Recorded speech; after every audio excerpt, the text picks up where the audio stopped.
war has the power to wreak havoc on even the most steadfast of kingdoms, and in the world of The Witcher, Temeria was no exception.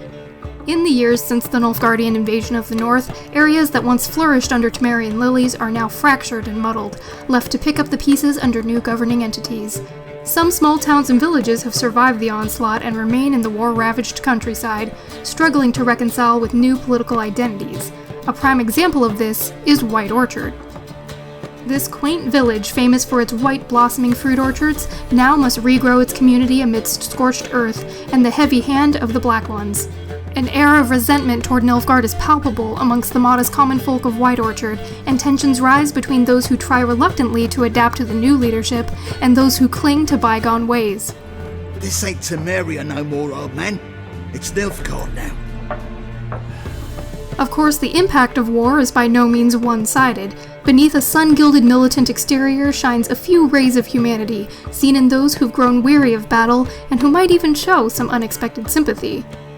Observing the subtleties of White Orchard helps to convey the overall political climate of what remains of former Temeria since the invasion, and illustrates how war has restructured both the physical and the moral landscapes of the fragile northern countryside.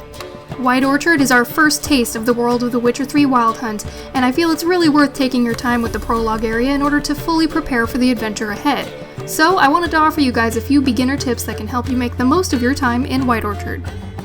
Now, besides the obvious suggestion of following the tutorial, one of the first things that I think you should do early in your adventure of White Orchard is find a place of power.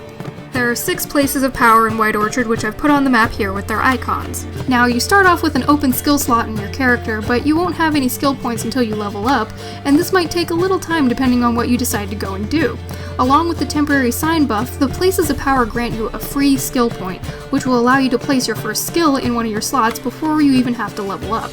Now, just keep in mind that these places of power usually have some sort of creature or monster nest nearby that you might not be ready for if you go to them early on, so do so at your own risk. However, the place of power in the south for the Quen sign didn't have any enemies there when I went to it, but I do have to warn you about something regarding the main quest, and this is slightly spoilery, so if you don't want to hear this, just skip ahead. But right near this place of power is the dead griffin that you need to look for in the main White Orchard quest, and if you go there too early before you're supposed to, it'll make you fail that part of the main quest, specifically the part where you meet the hunter. So just be aware of this if you go to that place of power. When it comes to combat, my advice is to prepare ahead of time if possible, and make sure you're comfortable with the fighting and sign mechanics before going into battle.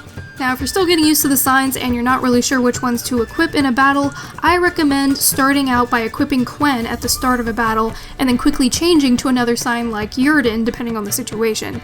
Then wait inside your circle of Yrden for the enemy to attack. This way, you can essentially have 2 signs enabled at once. Quen will shield you from an incoming blow, and Yrden will slow down enemies that are coming towards you, all while you regain your stamina and prepare to use another sign. And of course, you don't have to use this sign combination, but I feel like preparing for a fight using Quen really gives me an edge in combat, and it's almost essential when playing on harder levels. My next tip is to loot everything, at least while you're in White Orchard.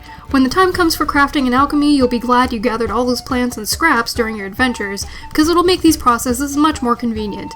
If your inventory fills to the point where you get overburdened, then you can always dismantle items at the smith or sell unwanted items to lighten the load.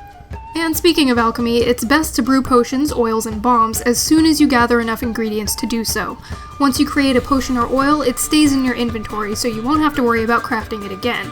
Meditating replenishes any used potions as long as you have hard alcohol such as alcohest available in your inventory, so it's a good idea to keep an eye out for these when you're looting to maintain your supply. Now, if you're playing on easy or medium, you can just meditate to restore vitality, but if you're playing on Blood and Broken Bones or Death March, restoring vitality isn't so easy. So if you're playing on the harder difficulty settings, I recommend crafting the Swallow Potion early on. This potion, as well as food, will be your best bet at restoring vitality during and after battle. Spectre and Necrophage Oil also come in very handy, so it's best to craft these early. If you're having trouble finding the flowers for these oils, the Baggertick blossoms for the Necrophage oil can be found around the mill, while the Arenaria flower for Spectre oil can be found in the yard around Odolin's house. And if you're still having trouble finding these alchemy ingredients, you could always check with the local herbalist. White Orchard is also where you can find diagrams for your first set of Witcher swords, more specifically the Viper School gear. I'd recommend you start by searching for the Serpentine steel sword diagram, which can be found in a bandit camp to the north of the ransacked village.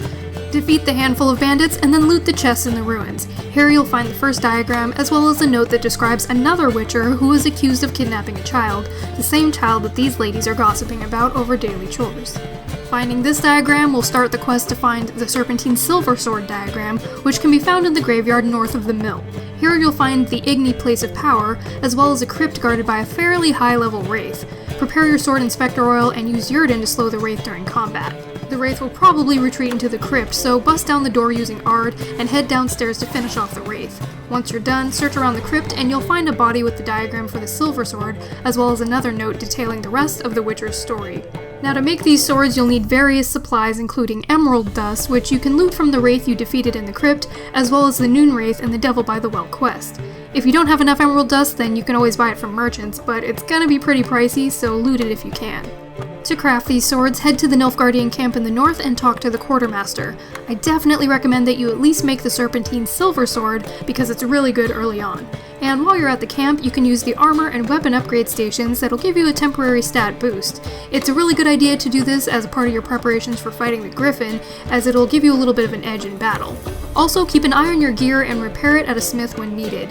Your gear will obviously become weaker as it loses durability, so it's best to repair it when you can. Alright you guys, hopefully these tips will help you make the most of your time in White Orchard. And as for some general best practices, my advice is to take your time when exploring, so that you can really enjoy the world that the developers have built for us. You can gain a lot of insight into the temperaments of different towns just by reading the notice boards. Lastly, just remember to save often. It's a good habit to have for these type of games, and it might save you some frustration later on. Alright everyone, I know I've gotten a bit of a late start regarding the Witcher videos, but I've just been playing so much that it's kind of cutting into my video making time. But I do plan to have some more Witcher 3 videos out very soon, including some random walkthroughs of quests that I particularly enjoyed, so keep an eye out for those. As always, thank you so much for watching, stay strange my loves, and until next time, this is StrangeLuv, signing out.